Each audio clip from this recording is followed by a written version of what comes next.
పువ్వులు తెస్తాడు పెట్టుకునేందుకు. ఏ పిల్ల జడేసుకుంటుందో చెప్పండి? ఒకటి అది జడేసుకోదు, ఉద్యోగం చేస్తుంది. ఒకటి గుడిలోకి వెళ్దాము అనగానే వాడి పిచ్చివాడిలా తోస్తాడు అమ్మాయికి. మీరేం అనుకోకండి, ఇలా ఇప్పుడు జరిగే సంగతి అదే. గుడికి గోపురానికి ఉండదు, వీళ్ళు మాల్స్కి వెళ్తారు, సినిమాలకు వెళ్తారు, కలిసి సినిమాలకు వెళ్ళే పిల్లలు జంటలు, ఇద్దరు కలిసి ఒకటే సినిమా ఏదో ఫేవరెట్ సినిమా పెట్టుకుని చూసే జంటలు కోకొల్లలుగా కనపడుతున్నారు. ఒకళ్ళు క్యాబ్ బుక్ చేస్తారు, ఇంకొకళ్ళు సినిమా టికెట్లు బుక్ చేస్తారు. మీకు ప్రేమలు లేవు అని అనుకోవటానికి వీల్లేదు. పైగా ప్రేమ అంటే ఏమిటి? ఇలా మారిపోయిందా? మారలేదా మరి? అంటే ప్రేమ ఆ రూపంలో లేదు, వేరే రూపంలో ఉంది. అంటే మీరు అనుకునే రూపం, మీరు సినిమాటిక్ 80s లో సినిమా కథే చెప్తున్నారు మీరు. మీ క్వశ్చనే 80 క్వశ్చన్. ఎవరు చేస్తున్నారు? సరే, ఇప్పుడు ప్రేమలు ఎలా ఉన్నాయి? ఇప్పుడు ప్రేమలు అంటే, ఇప్పుడు మీరు ఒక కుర్రాడు అర్లీగా ఇంటికి రావటం అనేది ఈ రోజుల్లో సాధ్యపడే సంగతి కాదు. వాడి గవర్నమెంట్ జాబ్ ఉండి, గవర్నమెంట్ ఉద్యోగము, పబ్లిక్ సెక్టర్ అంటే ఇప్పుడు అక్కడి నుంచి రావాలి కదా.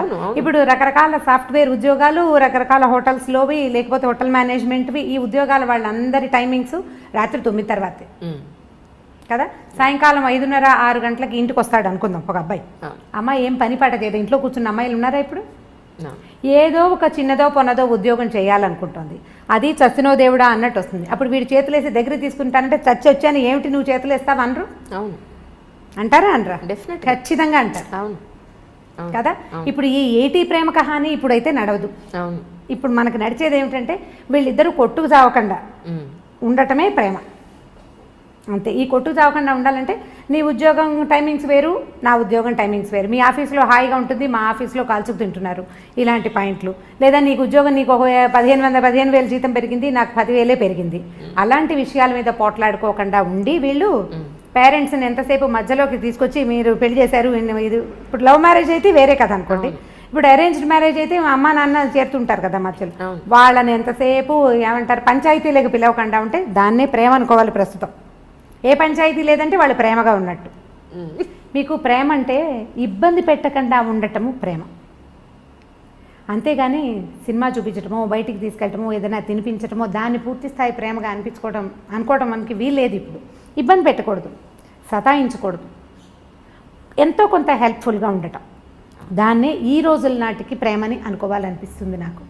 ఇప్పుడు అమ్మాయి ఏదో ప్రెగ్నెన్సీ, ఆఫీస్కి వెళ్తుంది, ఎట్లా కష్టపడి వెళ్తుంది, దానికి కొంచెం హెల్ప్ చేయటం, కొంచెం పని చేయటం. ఆ అమ్మాయి వచ్చేసరికి పనులు పేర్చి ఉంచకుండా కొంత పని అయినా చేసి కూర్చోబెట్టి వీడే సరుకులు కొనుక్కొచ్చి అవన్నీ చేయక్కర్లేదు, కొంత హెల్ప్ చేస్తే చాలు. మనం ఎలా తెలుసుకుంటున్నామంటే అడ్వర్టైజ్మెంట్స్లో కూడా అవే కనిపిస్తాయి. అమ్మాయి కాళ్ళు చాపుకొని కూర్చుంటే మొగుడు ఇల్లు వాకిలి తుడుస్తూ కనిపిస్తాడు.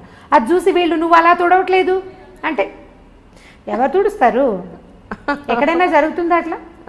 ఎక్కడా జరగదు. నువ్వు ఒళ్ళంచకుండా కాళ్ళు చాపు కూర్చుంటే నీకు నార్మల్ డెలివరీ ఎలా అవుతుంది? నువ్వు పిల్లడికి పాలిచ్చి ఎలా పెంచుకుంటావు? నువ్వు 4 పనులు చేసుకుంటేనే బాగుంటుంది. పనులు 4 చేసుకుంటే అన్ని రకాల పనులు చేసి నువ్వు చెయ్యలేని పనికి అతని సహాయం తీసుకోవాలి. చేయగలిగే పనులకి సహాయం తీసుకుని కాళ్ళు చాపు కూర్చోవాలంటే ఏం పద్ధతులు అవి? దాని ప్రేమ అని అనడానికి వీల్లేదు, ఓవరాక్షన్ అని. అంత ఓవరాక్షన్ చేయక్కర్లేదు. ఇబ్బంది పెట్టకుండా ఉండటమే ప్రేమ అని నేను భావిస్తాను. స్టవ్ మీద పాలు పెట్టాం, పాలు పొంగుతున్నాయని హాల్లో నుంచి చెప్పకూడదు. అప్పుడేదో పని చేసుకుంటుంటే మగవాడు వెళ్ళి స్టవ్ ఆపాడండి, అది ప్రేమ. లైట్ ఫ్యాన్ వదిలేసావు అని అనకుండా వీళ్ళు అటు నుంచి వస్తూ లైట్ ఫ్యాన్ వదిలేసి చాలామంది ఏం చేస్తారంటే అక్కడ చూసి వచ్చి హాల్లోకి వచ్చేసి ఆ గదిలో లైట్ ఫ్యాన్ ఎవరి కోసం తిరుగుతున్నాయి అని అడుగుతారు. అవును కదా, దాన్ని ప్రేమ అనరు. ఆపేసి ఫ్యాన్ వదిలేసి వస్తున్నావు, కరెంట్ వేస్ట్ అని క్లాస్ తీయచ్చు, దీని ప్రేమ అనిపించుకుంటుంది. కొంచెం క్లాస్ తీసే ప్రేమ పర్వాలేదు, ప్రైవేట్ క్లాసులు తీసే ప్రేమలు కూడా కొన్ని ఉంటాయి. నువ్వు అన్నీ ఇలాగే చేస్తున్నావు ఈ మధ్య అని వాళ్ళు ఆ పని చేసేసి చెప్పడం. ఇప్పుడు ఇది కూడా చేయకుండా ఏమీ చేయకుండా ఉంటే మాత్రం దాన్ని ప్రేమ అనడానికి వీల్లేదు. ఇంత మాత్రం ప్రేమని ఈ రోజుల్లో ఎక్స్పెక్ట్ చేయొచ్చు. అంతేగాని సినిమాటిక్గా సాయంకాలం అయ్యేసరికల్లా వచ్చేసి మనకు పనులు చేసి పెట్టేసి మన బయటికి తీసుకెళ్ళేసి వాడు ఎంత చచ్చిపోతున్నారు, ఇవాళ రేపు ఉద్యోగాల్లో ఎంత స్ట్రగుల్ అవుతున్నారు. ఉద్యోగాల్లో పోటీ, ట్రాఫిక్లో హడావిడి, ఎంత బాధపడుతున్నారో. పైగా ఎంతసేపు నెల తిరిగేసరికి వచ్చేసే ఈఎంఐలు, ఈ లోన్లు, క్రెడిట్ కార్డులు, అవన్నీ మన వెసులుబాటు కోసం ప్రతి వస్తువు పదునైన కత్తే కదా. క్రెడిట్ కార్డు ఎంత సంతోషంగా ఉండేదో కొత్తల్లో. అది కట్టేటప్పుడు రక్తాశ్రువులు వస్తాయి, రక్తకన్నీరే, మనకి దుఃఖం వస్తుంది, బాబోయ్ ఇదంతా కట్టాల్సి వస్తుంది. వాడుకుని గీసేసేటప్పుడు గొప్ప సరదాగా ఉంటుంది. మా వాళ్ళు ఎత్తుపట్టు ఏమంటే ఆల్రెడీ మీకు అనుభవం ఉన్నట్టుంది అదిగో కదా. ఇవన్నీ పదునైన కత్తులు ప్రతిదీను. ఈ కత్తుల్ని హ్యాండిల్ చేయటమే కష్టం. ఇప్పుడు మగవాడు ఒకడు ఉద్యోగం చేసి ఆడవాళ్ళు ఇంట్లో కూర్చుంటుంటే వీళ్ళకి ఏమనిపిస్తుంది, శని ఆదివారాలు సెలవులు రాగానే వీడు మన బాగా తిప్పేయాలి, అక్కడికి తీసుకెళ్ళాలి, ఇక్కడికి తీసుకెళ్ళాలంటే ఈ 5 రోజులు చచ్చి ఉండి పైగా ఈ వర్క్ అంతా శనివారం రాత్రి లోపల సోమవారం పొద్దుటికొద్ది రిపోర్ట్ అందించేసేయాల్సిన ఉద్యోగాలు ఉంటాయి. వాడు ఏం సరదా పడతాడు పాపం? వాళ్ళు ఎలా సరదా పడగలుగుతారు? ఫ్రీగా ఉండటానికి వాళ్ళకి పెద్దగా అవకాశం లేదు. అసలు మన ఉద్యోగ వ్యవస్థే పరమ దౌర్భాగ్యంగా ఉంది ఇప్పుడు. వర్కింగ్ అవర్స్ బాగుండట్లేదు కదా, వర్క్ కల్చర్లు బాగుండట్లా. వాడు స్ట్రెస్ ఫీల్ అవుతుంటాడు. వాళ్ళు ఏమనుకుంటారు, మగవాళ్ళు ఏమనుకుంటారు, వీళ్ళు మనని రిలాక్స్ చేయాలి, ఆడవాళ్ళ వల్ల రిలాక్సేషన్ రావాలంటే. ఇప్పుడు నేను సినిమాటిక్ మంత్రదండం, ఇది కూడా 80s 70sలో హీరోయిన్లు ఎన్ని కష్టాలైన పడి ఇంటికి వచ్చేసరికల్లా చక్కగా శుభ్రమైన ఇల్లు, తెల్లటి పక్కలు, మల్లె పువ్వులు లాంటి మంచాలు, ఇలాంటివి చాలా చదివేవాళ్ళం చిన్నప్పుడు. అలా మంత్రదండం లాగా చేయటము ఆడవాళ్ళ వల్ల కాదు. సో 70s 80s ప్రేమ కథలు, అప్పట్లో ఉండే ప్రేమలు మనం తెలుసుకున్నవి. మన ఇళ్లలో మనం చూసే మహాంజలి, మీరు ఆలోచించి చూడండి. 80sలో మన అమ్మ నాన్న, 80sలో మనం చిన్నపిల్లలం కదా, మన అమ్మ నాన్న, మన అక్క బావ, మన మామయ్య, మన అత్తయ్య, పోనీ బాబాయ్ పిన్ని, ఇలా సినిమాటిక్గా ఉన్నారా? ఆలోచించి చూడండి. లేరు.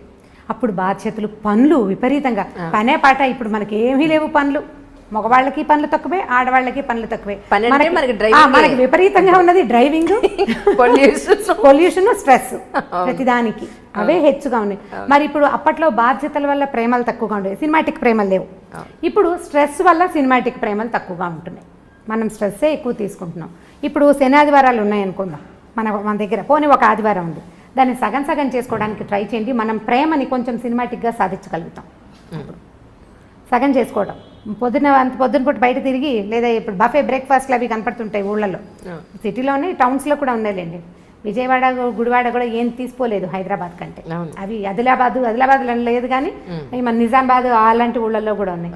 పగలు మధ్యాహ్నం దాకా మీరు ఎంజాయ్ చేద్దాం, ఎక్కడికైనా వెళ్దాం, ఎవరింటికైనా వెళ్దాం, గుడికి గోపురానికి వెళ్దాం, సాధ్యమైనంత ప్రేమగా ప్రవర్తించడానికి ట్రై చేసి మధ్యాహ్నం నుంచి మగవాళ్ళని వాళ్ళ వర్క్ వాళ్ళని చేసుకొని ఇస్తే అటే కొట్లాడుకోకుండా మనం కొంత ప్రేమ కథని సాధించగలుగుతాం. ఎంతో కొంత. ఇది కష్టం, చాలా కష్టం అండి, నిజం. పని పూర్తి చేసేసుకోండి, తర్వాత నేను బజార్ వెళ్దాము అని పాతకాలపు హీరోయిన్లలాగా మనము చెప్పలేకపోతాం. రుసరుసలాడుతూ ధుమధుమలాడుతూ ఉంటాం. వారం నుంచి చూస్తాను, నువ్వు ఎప్పుడు పని పెట్టుకుంటావు, దిక్కుమాలిన ఆఫీసు. అయితే అదే దిక్కుమాలిన ఆఫీసు మనకి అన్నాన్ని, పువ్వుల్ని, వీటిని ఇస్తుందని మనం అనేటప్పుడు మనకు గుర్తురాదు. న్యాచురల్ కదా. నేను చెప్పలేదా, నోరు పదునుగా ఉంటుందని, నాలిక బహుపదునైనది. అది ఏమంటుందో దానికే తెలియదు ఒక్కొక్కసారి. ఏమంటున్నామో మనకు అర్థం కాదు కదా, ఉద్వేగం వచ్చేస్తుంటుంది లోపల నుంచి. ఆ వచ్చే ఇరిటేషన్ తోటి మనం ఏదో ఒకటి మాట్లాడతాం. అవన్నీ రేపొద్దున ఆయుధాలుగా మన మీదే సంధించబడతాయి.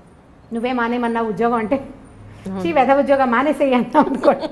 ఉద్యోగం సీరియస్గా జాబ్ మానేస్తే అప్పటి నుంచి రోజు బెంగగానే ఉంటుంది, ఎప్పుడు మంచి ఉద్యోగం వస్తుందో అన్న టెన్షన్ కదా. సో ఇది అంత ప్రేమను సాధించలేము మనం. కొద్దిగా ఆలోచించి ఈ రోజులకు సరిపడా పువ్వులు అవి ఎక్స్పెక్ట్ చేయకూడదు.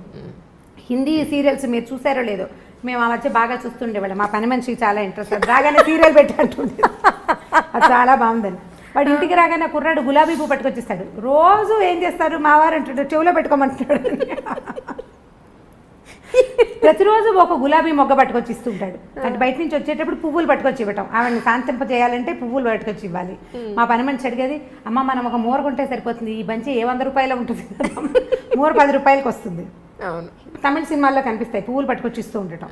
ఇవాళ రేపు మన సినిమాల్లో చాలా తగ్గిపోయినాయండి సినిమాటిక్ వేషాలు. సినిమా వాళ్ళు కూడా ఇవాళ రేపు వేయటం మనం ఎందుకు మానేశారు. మీరు ఆలోచించండి, నాకు అస్సలు గుర్తులేదు. నేను బాగా ఆలోచిస్తాను. నేను మా చిన్నక్కయ్య దగ్గర ఉండేదాన్ని. మా బావ ఎప్పుడైనా పువ్వులు తెచ్చిచ్చిన సంఘటనే నాకు జ్ఞాపకం రాదు. బాగా ఎంత ఆలోచించిన అవి చూసినప్పుడల్లా అనుకుంటాం, మా అక్కయ్యలు బావలు ఏమిటి ఇలా ఎప్పుడు చేయలేదు. ఇప్పుడు ఎలా చేస్తారు, ఇప్పుడు కూడా చేయరు కదా, అది చేయలేం. ఓకే, అవి కేవలం సినిమాటిక్ థింగ్సే. అప్పుడప్పుడు ఒక్కొక్కసారి జరుగుతాయి జీవితంలో. బట్ అదే ఇప్పుడు మన దగ్గర అయితే క్యాండిల్ లైట్ డిన్నర్కి తీసుకెళ్తాము, డిన్నర్లకు తీసుకెళ్ళి ఇంకెక్కడికో తీసుకెళ్తాము, ఇంకేదో చేయటం. ఆల్ సినిమాటిక్ యూనో, అంతే. నిజంగా అవి ఒకవేళ అవి చేసినా కూడా ఏమిటో విచిత్రంగా విడ్డూరంగా జరగకూడని సంఘటన ఏదో జరుగుతున్నట్టు అలా అనిపిస్తుంది. నిజంగా రాము గారు చాలా సంతోషంగా ఉంది. ఏంటంటే ప్రతి మనిషి జీవితంలో వచ్చి వెళ్ళే ప్రతి సంఘటన మనం ఆల్మోస్ట్ పుట్టినప్పటి నుంచి పెళ్ళై వృద్ధాప్యం వరకు అన్నీ మాట్లాడుకున్నాం. ఎన్నో తెలియని విషయాలు. మీరు వృద్ధాప్యం విషయాలు మాట్లాడలేదు. ఇప్పుడు ఉంది, అదొక్కటే పెండింగ్ ఉంది. వృద్ధాప్య విషయంలో మాట్లాడాలి. యాక్చువల్లీ పిల్లలు పెద్ద అయిపోయి ఒక కపుల్కి పెళ్ళైన తర్వాత పిల్లలు, వాళ్ళ చదువులు, వాళ్ళ ఉద్యోగాలు, పెళ్ళిళ్ళు అయిపోయి వాళ్ళు వెళ్ళిపోయాక మళ్ళీ అల్టిమేట్గా మిగిలేది ఈ పేరెంట్స్ ఇద్దరే, వైఫ్ అండ్ హస్బెండ్స్ ఇద్దరే. వృద్ధాప్యంలోకి వచ్చేసి ఒక 60-70 ఏళ్ళలోకి ఎంటర్ అయిపోయిన తర్వాత వీళ్ళు ఎక్కడో ఉద్యోగాల నుండి పొరపాటున వీళ్ళ ప్రాణం పుట్టుకుమంటే వాళ్ళు వచ్చేంత వరకు ఉండే ఈ వెయిటింగ్ చాలా బాధగా ఉంది రమ్మగారు. చాలా చాలా అసలు తలుచుకుంటే భయం ఇస్తుంది నిజంగా. రాళ్ళపల్లి గారు ఇష్యూలో ఆయన నాకు ఇంటర్వ్యూ ఇస్తాను ఒక 10 రోజుల క్రితమే మాట్లాడాను ఆయనతోటి. ఇంకా చాలా నీరసంగా ఉంది అంజలి, ఇంకొక 10 రోజుల్లో చేద్దాం అన్నారు ఇంటర్వ్యూ. తనికెళ్ళ భరణి గారు అదే అన్నారు, ఆయన చనిపోయారమ్మా, ఇంటర్వ్యూ అవ్వలేదు కదా, చేస్తుంటే మాత్రం నీదే ఆఖరి ఇంటర్వ్యూ అయి ఉండేది. ఇప్పుడు వాళ్ళ అమ్మాయి కోసం ఎదురు చూపులు, ఆయన బాడీని మార్చరీలో పెట్టాం, ఆ అమ్మాయి రావాలి, ఈయన అంత్యక్రియలు జరగాలి అని. ఎన్ని రోజులు వెయిట్ చేస్తారో ఏమో మరి నాకు తెలియదు, కానీ కొంచెం 2 లేదా 3 రోజులు. చాలా బాధగా ఉంది. ఈ అమెరికాలో, ఫారిన్ కంట్రీస్లో సెటిల్ అయ్యే పిల్లల పేరెంట్స్ అందరి దుస్థితి అదే. ఇప్పుడు ఇదివరకు అనేవాళ్ళు ఎలా బతికామనేది కాదు, ఎలా పోయామనేది ఇంపార్టెంట్. బతకటం ఒక రకమైన బతుకు అనుకోండి, ఎట్లా కొట్లా. ఈ చనిపోయిన తర్వాత అసలు ఇలాంటి మాటలు మాట్లాడడానికి కూడా కష్టంగానే ఉంటుంది. వాళ్ళ పిల్లలు రాలేదు అంటే ఆ బాడీని ఇంట్లో పెట్టుకునేందుకు, వాళ్ళు చివరి క్షణం దాకా జీవించిన ఇంటికి ఇక దాన్ని ఉంచకూడదు. ఇలాంటి దుస్థితి ఎవరికీ రాకూడదు అనిపిస్తుంది. మా కజిన్స్లో, చుట్టాల్లో, చుట్టుపక్కల ఎదురుకుండా ఇళ్లలో అసలు మేము ఉన్న లైన్కి, రాళ్లపల్లి గారి ఇంటి పక్కనే బిల్డింగ్లోనే ఉండేది. ఈ ఎదురుకుండా లైన్ అసలు వృద్ధాశ్రమాలు అంజలి అవి. అందరి ఇళ్లలోనూ ఓన్లీ పెద్దవాళ్లే ఉన్నారు. పిల్లలందరూ ఫారిన్లో సెటిల్ అయ్యారు. ఈ పెద్దవాళ్ళు ఓపికగా ఉన్నన్నాళ్ళు సంవత్సరం వెళ్ళొస్తూనే ఉంటారు. 6 నెలలు ఉండొస్తారు, 6 నెలలు ఇంటికి వచ్చి ఇక్కడ ఉంటుంటారు. ప్రతి సంవత్సరం లేదా సంవత్సరం 2 ఏళ్ళు ఉండిపోయి మధ్యలో ఎప్పుడో ఇక్కడికి వచ్చినప్పుడు వీళ్ళల్లో ఒకళ్ళు పోతే రెండో వాళ్ళ పరిస్థితి వర్ణనాతీతం. వీళ్ళు ఏం చేయాలో తెలీదు, ఇక్కడ ఎవ్వరు ఉండరు, ఏ ఆసరా ఉండదు. ఇలాంటప్పుడే కదా మోరల్ సపోర్టు, పిల్లల సపోర్టు కావాలి. ఒంటరిగా దిక్కులేని పక్షుల్లాగా అయిపోతారు. వాళ్ళు వచ్చేదాకా ఈ బాడీ, ఈ శరీరాన్ని ఇంట్లో ఉంచలేం కదా, ఉంచే అవకాశం లేదు. అసలు మార్చురీలు ఎందుకున్నాయిరా అనిపిస్తే ఇలాంటి దానికోసం ఉన్నట్టు అనిపిస్తుంది. వీళ్ళని అక్కడ ఉంచటం, ఈ 2వ రోజుకే సాయంకాలానికే అవసరం మారిపోతుంది కదా మన పరిస్థితి. ఈ మారిపోయే పరిస్థితిని అవాయిడ్ చేయడానికి అక్కడెక్కడో పెడితే కనీసం పోయినప్పుడు ఒక ఇద్దరు వాళ్ళ పక్కన కూర్చొని ఏడ్చే పరిస్థితి కూడా లేదు కదా, అది కూడా లేదు. వీళ్ళు ఇంట్లో ఉండిపోతారు. కానీ వీళ్ళు ఏడిస్తే వీళ్ళని ఓదార్చడానికి కూడా ఎవరు మనుషులు లేరు, పిల్లలు లేరు. ఎవరో వస్తారు చుట్టాల పక్కలు ఉన్నవాళ్ళు. మా ఎదురింట్లో చూశాను నేను ఇలాంటిదే. రాళ్ళపల్లి గారు పాపం ఆయన అక్కడ దిగి కారెక్కి వెళ్తుండేవారు ఎక్కడికైనా. నాకేం ప్రత్యక్షంగా వారితో పరిచయం లేదు, కానీ పక్కనే కదా బిల్డింగ్, దిగి వస్తుంటే చూస్తుండేవాళ్ళు. ఇప్పుడు వాళ్ళ అమ్మాయి వచ్చేదాకా ఆగాల్సిందే. ఎవరైనా ఇదే పరిస్థితి. ఈ అమ్మ నాన్నలు పెద్దవాళ్ళు అయ్యాక ఫారిన్లో సెటిల్ అయ్యే పిల్లలు ఆలోచించాలి దీని గురించి అనిపిస్తుంది నిజంగా. ఇప్పుడు వాళ్ళు పిల్లలు ఒక చోట ఉంటారు, వాళ్ళ పిల్లలు కూడా రేపు ఒక చోట. అంటే దీనికి పెద్ద ఇంపార్టెన్స్ ఇవ్వని మనస్తత్వాలు ఉన్నాయి అనుకోండి, అదేం పెద్ద ఇదేం కాదు. కానీ మనము ఆ స్థితిలోకి వచ్చాక కానీ కొన్ని విషయాలు మనకు అర్థం కాదు. మనం ఆ పరిస్థితిలోకి వెళ్తే కానీ అర్థం కాదు మనకి. ఇప్పుడు అర్థమయ్యాక మనం చేతులు కాలేక ఆకులు పట్టుకున్నట్టుగా అప్పుడు ఇంకా చేయగలిగేది ఏమీ లేదు కదా. కొంచెం ఆ పేరెంట్స్ పెద్దవాళ్ళు అయితే పిల్లలు ఇండియాలో ఉండి అది, లేదా వాళ్ళు ఎక్కడుంటారు అక్కడే ఉండటం, లేదా వీళ్ళని తమ దగ్గరే ఉంచుకోవటం లాంటిది ఏదైనా చేస్తే బాగుంటుందేమో అనిపిస్తుంది. వీళ్ళు అక్కడ ఇమ్మడలేకపోతారు పాపం, వీళ్ళు అక్కడ ఉండలేకపోతారు. వీళ్ళ ఎన్వైరన్మెంట్ ఒక అలవాటు పడి ఉంటాం కదా ఇది. అందుకని వీళ్ళు ఇక్కడ ఉండటం, వాళ్ళు బయట ఎక్కడో ఉండటం. ఈ బయట కంట్రీస్లో సెటిల్ అవ్వటం పిల్లలంటే ముందంతా భలే సరదాగా ఉంటుంది. అంటే వీళ్ళు నడి వయసులో ఉండగానే పిల్లలు బయటికి వెళ్ళిపోతారు, రకరకాల వస్తువులు పంపిస్తారు, బోల్డ్ డబ్బు వస్తుంది. అంతకుముందు చిన్న డబల్ బెడ్రూమ్ ఇళ్లలో ఉండేవాళ్ళు పెద్దగా లావిష్గా పెద్ద ఇళ్ళు కొనుక్కుంటారు, ఓ వంట మనిషిని పెట్టుకుంటారు. చాలా ఇళ్లలో కనపడుతుంది సహాయానికి. అక్కడి నుంచి ఓ పని మనిషిని ఎవరినో పెడతారు, అక్కడికి ఇక్కడికి ట్రిప్పులు వెళ్ళొస్తారు, పిల్లలు ఫ్లైట్లు బుక్ చేసేస్తారు, వెళ్తూ ఉంటారు. ఓపిక సడలని అంతకాలము బాగుంటుంది, చాలా ఎంజాయ్ చేస్తారు జీవితాన్ని పిల్లలు. బయట అందరూ కాదు, 80% ఇళ్లలో జరుగుతుంది ఇట్లా. కొన్ని ఎక్సెంటిస్ ఏవో చిత్రమైన కేసులు జరుగుతాయి, అసలు పట్టించుకొని కొడుకులున్న వాళ్ళు కూడా కనిపిస్తుంటారు, కానీ లోక సహజంగా జరిగేది. వీళ్ళ ఓపిక తగ్గి ఈ ఇద్దరిలో ఒకళ్ళు దాటిపోయే స్థితి వచ్చినప్పుడు అప్పుడు వస్తుంది సమస్య. కరెక్ట్. ఇప్పుడు ఇంతకాలం ఎంజాయ్ చేసి పిల్లల్ని ఏమంటారు, అవును. మీరు మమ్మల్ని వదిలిపెట్టి వెళ్ళిపోయారు, దూరాన్ని ఉన్నారు అని అనలేకపోతారు. వాళ్ళ కోసం వీళ్ళు వెయిట్ చేయాల్సే వస్తుంది. ఇప్పుడు ఒక మంచి ఒక చెడు అవునండి. పక్కపక్కనే ఉంటాయి కదా. ఈ పక్కపక్కనే ఉండటంలో ఈ పిల్లలు ఫారిన్ కంట్రీస్లో ఉండటం, భార్యాభర్త ఇక్కడ మిగిలిపోవటం ఒక లైన్గా జరిగిపోతూనే కనపడుతుంది. అసలు ఇదివరకు ఎక్కడో అక్కడక్కడ కనపడేది, ఇప్పుడు ప్రతి ఆల్టర్నేట్ ఇంట్లోనూ ఒక ఒక సమూహంలో సగానికి పైగా ఇలాంటివే ఉన్నాయి. మా అక్కయ్యల పిల్లలు కూడా మగ పిల్లలు ఫారిన్లో ఉన్నారు.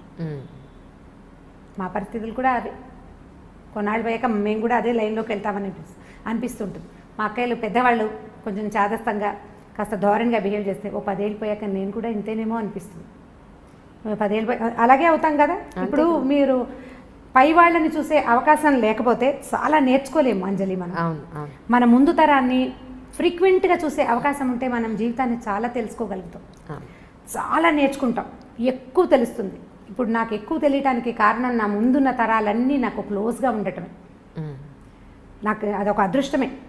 ఇందులో ఒక చిన్న మైనస్ పాయింట్ ఏంటంటే వాళ్ళ వృద్ధాప్యాన్ని చూస్తూ 10 ఏళ్ల తర్వాత నేను కూడా ఇంతేనని నాకు రోజు గుర్తు వస్తూ ఉంటుంది అన్నమాట. నాకు తెలుస్తూ ఉంటుంది, ఓ 10 ఏళ్ల తర్వాత, ఒక 15 ఏళ్ళ తర్వాత నేను కూడా ఇలాగే అవుతాను, నేను ఇంతకే వెళ్తాను, ఇందులోకే వెళ్తాను.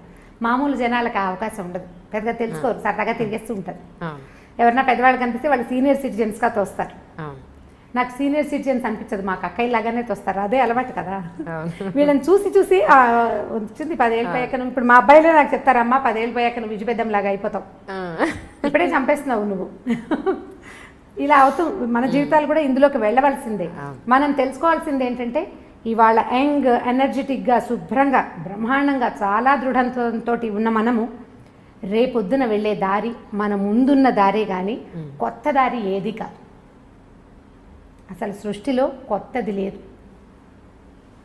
ఏది లేదు. ఇప్పుడు మనం ఒక విశృంఖలమైన ప్రపంచాన్ని చూస్తున్నాం. మనని చూసినప్పుడు మన పేరెంట్స్ కూడా ఇలాగే అనుకున్నారు, ఏమిటో మారిపోతున్నారు పిల్లలను. మన అమ్మా నాన్నలు అంటే ఇప్పుడు మా అమ్మా నాన్నలు చేయలేదు కానీ సాధారణంగా మన ముందు తరంలో ఉన్న అమ్మా నాన్నలు పల్లెటూళ్ళు వదిలిపెట్టేసి టౌన్లకి వాటికి గవర్నమెంట్ ఉద్యోగాలకి వస్తున్నప్పుడు వాళ్ళ ముందు తరం కూడా అలాగే అనుకుంది. రోజులు మారాయి అన్నమాట ప్రతిసారి ప్రతి తరం తర్వాత పునరావృతం అవుతూనే ఉంటుంది, తిరుగుతూనే ఉంటుంది ఆ మాట. దాని నుంచి మనం తప్పించుకోలేకపోతాం. ఇప్పుడు మరీ పెరిగింది, రేపొద్దున ఇంకా పెరుగుతుంది. పాతదారిని పట్టడం మన వల్ల అవ్వదు, పాతదారిని వదలలేకపోవటం మాత్రం మన వల్ల అవుతుంది. మనం ఏం చేస్తామంటే మనకి బాగా నచ్చిన విషయాలు కొత్తవి తీసేసుకుని మనకు నచ్చనివి పాత రోజులు బాగున్నాయి అని చెప్తూ ఉంటాం. మనకి ఏది ఇష్టం లేదో ఇదివరకు మేము అలా చేసేవాళ్ళం కాదంటాం, కానీ మనం ఇదివరకు చేయనివి చాలా చాలా చాలా చాలా చాలా చాలా మన జీవితంలో తుడిచేసుకున్న లోపలికి వచ్చేసినాయి అంతే. తలంటి పోసుకోవటం దగ్గర నుంచి ఎక్కడున్నాయి అసలు కుంకుడుకాయలు ఎక్కడున్నాయి చెప్పండి. ప్రతిదీ మన తిండి, మన బట్టలు, మన అలవాట్లు, మన విధానాలు, మన ఇళ్ళు, మన వాకిళ్ళు, ప్రతి విషయం పండగ వచ్చినప్పుడు మనకి సీరియస్గా గుర్తొస్తుంది, ఈ పండగ నాడు మా ఇదేదో చెయ్యాలి అని. ఆ ఒకరోజు తర్వాత మర్చిపోతాం. కొంతమందికి పండగలు కూడా గుర్తురావు. పండగ ఇప్పుడు బాగా గుర్తు ఎలా వస్తుంటే టీవీలలో హోరెత్తిపోతూ ఉంటాయి కాబట్టి పండగలు గుర్తొస్తాయి. అవి బాగా ఉపయోగపడుతున్నాయి, ఆ విషయంలో మాత్రం బాగా ఉపయోగిస్తున్నాయి. ఇది మంచిగా చెడు అంటే మంచి చెడు కూడా ప్రతి అన్ని పదునైన కత్తులే కదా, ప్రతిదీ పదునైన కత్తే. ప్రతి దాన్ని మనం జాగ్రత్తగా వాడుకోవాల్సిందే అంతే.